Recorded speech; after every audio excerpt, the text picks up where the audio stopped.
Welcome back to my YouTube channel, aka The Wall of Cardboard. Today I'm Ron with 41 Trading. We deal in militaria, surplus, antiques, collectibles, trading cards, and anything of value. We try to find cool stuff, get it to people at a good price. Lord of the FOMO special edition collector's boxes are ripping right now.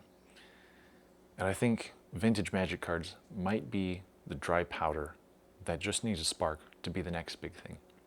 Maybe not to the same extent as Lord of the Rings special edition boxes, but it might be set to outperform. Now, what's going on with these Lord of the Rings special edition collector's boxes? I might be lost in the sauce. I might be caught up in the FOMO. If you think I am, if you think I'm crazy, send me a message, leave a comment, hit the dislike button. If you agree, hit the like button. These boxes, on June 23rd, people were willing to buy and sell them for $5,000 a box. June 27th, someone came along and said, I'm willing to pay $6,500. And that seems to be the spark that ignited the FOMO. June 28th, someone came along and said, I'm willing to pay $7,500. And 5 more people came along and said, I'm willing to pay even more than that. And the last trade price on these was $12,000 a box. People are scared. At one point, there were less than 9 boxes available for sale, which only feeds the fear. I might be one of the last 9 people to be able to get one of these. I need to pay that little bit more. You have people out there saying, wow, $12,000 a box. If these go to $25,000, I can still easily make double digits. Even if these go to 14, I can still make double digits on my money. It doesn't matter that they've already doubled. I can still make another 20% easily. And they might not be wrong,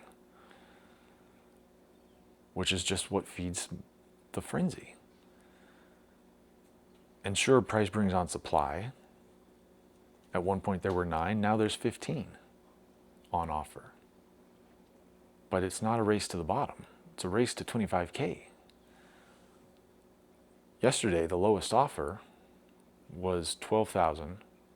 That same seller is now offering his box for 14. And sure, someone came in with an offer at 11 with a lower offer. I imagine that'll get picked up, and then the price is back to 12. And after that, 14, 15, 16. It was a pretty narrow book yesterday. I think there was an offer at 14, 17, 18, 20, 25. We've got a few at 14, 17. So people have come in, but people came in selling, expecting the price to continue to rise. So, do you recognize the FOMO when you're in it? Or do you only recognize it once you get ass cancer and you're looking back on the good times? Now, I'm not saying go out and buy these boxes. I'm just saying it might be crazy, but why not 25K a box? People pay thousands of dollars for a card, millions of dollars for a card, 25K for a box. There's people out there with the money to do that. So why might vintage be next?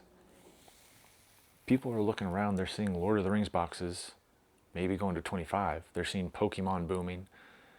They're seeing collector's booster boxes going up in price. They might not even know about vintage. These people that are coming in buying Final Fantasy collector boxes, Lord of the Rings collector boxes, they might hear about vintage.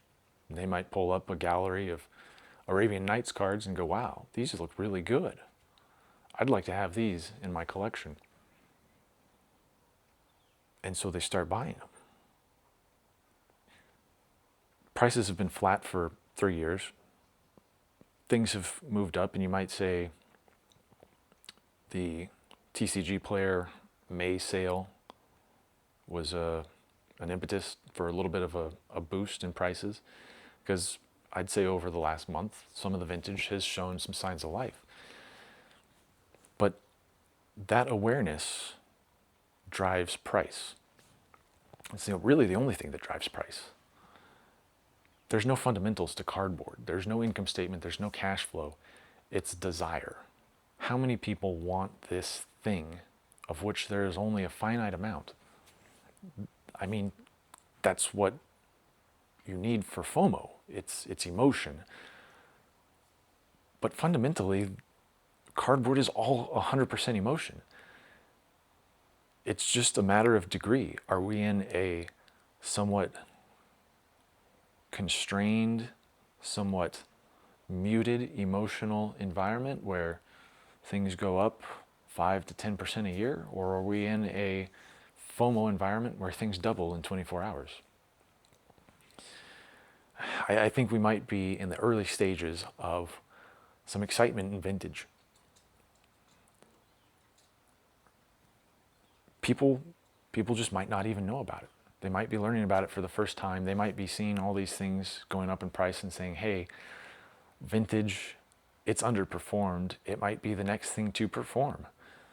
And that expectation that maybe it's going to outperform, these people finding out about it as awareness grows, it's a self-feeding cycle of prices go up, more people notice it, more people notice it, more people like it, more people want to buy it, more people want to buy it, they're willing to pay higher prices, etc., etc. So I don't have much vintage.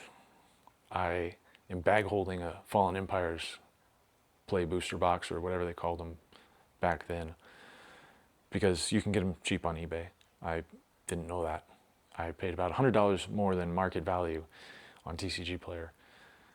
And then that seller raised his prices another $100. So, I mean, that's just an example of how these things can be ignited, right? Sellers start raising prices. And that's easy to do in a relatively illiquid market where there's not a big offer book. So I'm optimistic, I'm bullish, I'm biased, obviously, but if you think I'm crazy, if you think I'm right, leave a comment, send a message to my email, hit the like button, hit the dislike button, hate me, love me, whatever. And thanks for watching. See you in the next one.